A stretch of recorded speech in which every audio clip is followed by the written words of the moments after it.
like, subscribe, and leave a comment. So here's your review of AEW Rampage and Dynamite, week commencing 15th of May. As you know, we get Rampage the week prior here in the UK. So Rampage starts off with Acclaim versus Butcher Blade and Kid Sabian in a decent match, which the Acclaim won. So congratulations to the Acclaimed. Then we go to QT TV. Basically, they're still talking about AEW coming to England in Wembley, and they're mocking the British, saying if you're not born in England, you're Brit-ish, which was quite hilarious. And then they showed a little interview with Hobbs, and Hobbs basically saying the book of Hobbs is all about the writer, not the words. I think he said that anyway. Then we had a tag team match, Tony Storm, well, not a tag team match, a singles match, Tony Storm versus Allison in a good match, which Tony Storm won. Then we had the Gun Club, basically the Mad, and they want their rematch against FTR because they haven't had a rematch yet. And then Ethan Page turns up and says he needs their help, so we'll see what happens there. Then we had Fletcher versus Action and Andrade in a really good match. In the end, Fletcher won. Then we had the steel cage match flashback with obviously Moxley versus Kenny Omega and Don Callis getting involved. Then we had the Hardy Boys and Brother Zay basically saying they want the tag team titles, they want a title shot, they're building up to that. And then the Gun Club come out and say there's no way that's happening.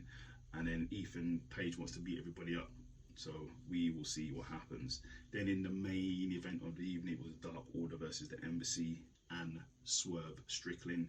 In the end, it was a good match, but Swerve got the victory, and Brian Cage and Swerve and the rest of the Embassy basically beat down the Dark Order. Then Keith Lee, who am I? And Dustin Rhodes come out to save the day from their new tag team championships. Limitless, was it Limitless? Naturally Limitless, I think it is, yeah. Then we go to Dynamite. So Dynamite starts with Wardlow coming out, calls out Christian Cage. Christian Cage gets in the ring, gets in the face of Wardlow, and then a brawl breaks out, and then Christian hits him with a low blow and gets him with a ladder. Obviously starts beating down Wardlow with a ladder, and then Luchasaurus gives Wardlow a chokeslam through the ladder. So we'll see what happens there. Then it's Orange Cassidy and Darby Allin versus Big Bill and Lee Moriarty in a really good match. But in the end, Darby Allin wins by a headlock takeover, the same move given to Darby Allin when he faced MJF, and he did it to Lee Moriarty. Like, Lee Moriarty, they need to do something with Lee Moriarty. I think he's got great talent, but they're just treating this guy like a jobber. They need to do something with this guy, for real. Anyway, then the Young Bucks in the back, they get beat up by the BCC, so that's assaults continuing. Then we had Arn Anderson in the back calling out Wardlow and saying basically what you're gonna do. Look at what happened to you, how you're going to respond. And then Wardlow calls for a TNT title ladder match against Christian Cage at Double or Nothing.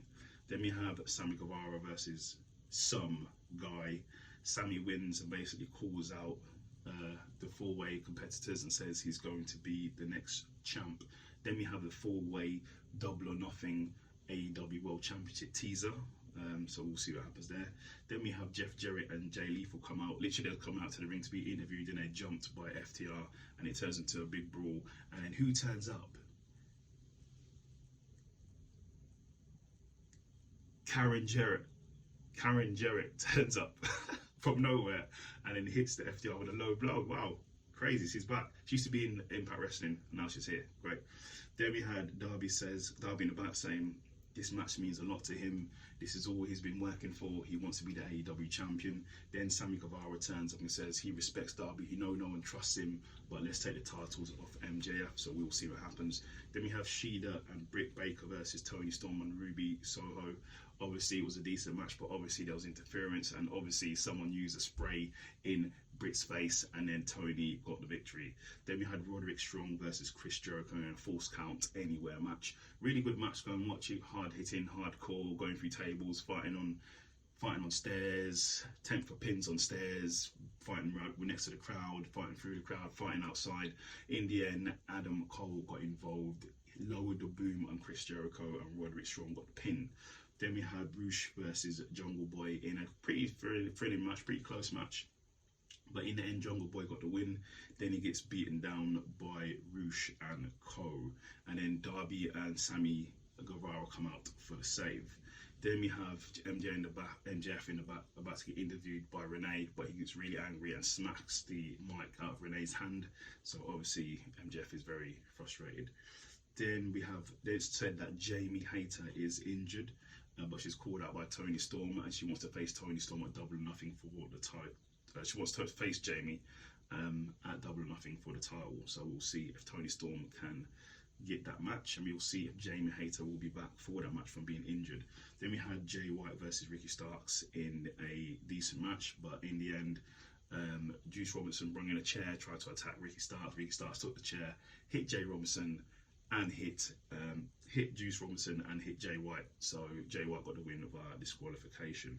Then we got Don Callis comes out, basically answering why he turned on Kenny Omega. He says basically every achievement that Kenny Omega has gotten is due to Don Callis.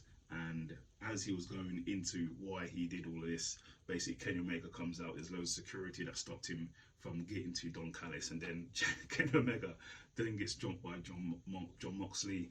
The BCC come out, obviously jump Kenny Omega. They get into the ring, the Young Bucks turn up. Then we thought it was going to be the Young Bucks and Kenny Omega going to come down to the ring to fight the BCC, but who turns up out the blue? Hangman Adam Page is back, and he comes down to the ring. They clear house, and basically Hangman said he's announced his part of the Elite.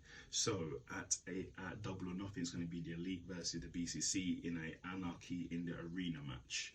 So we will see what happens. Like, subscribe, and leave a comment.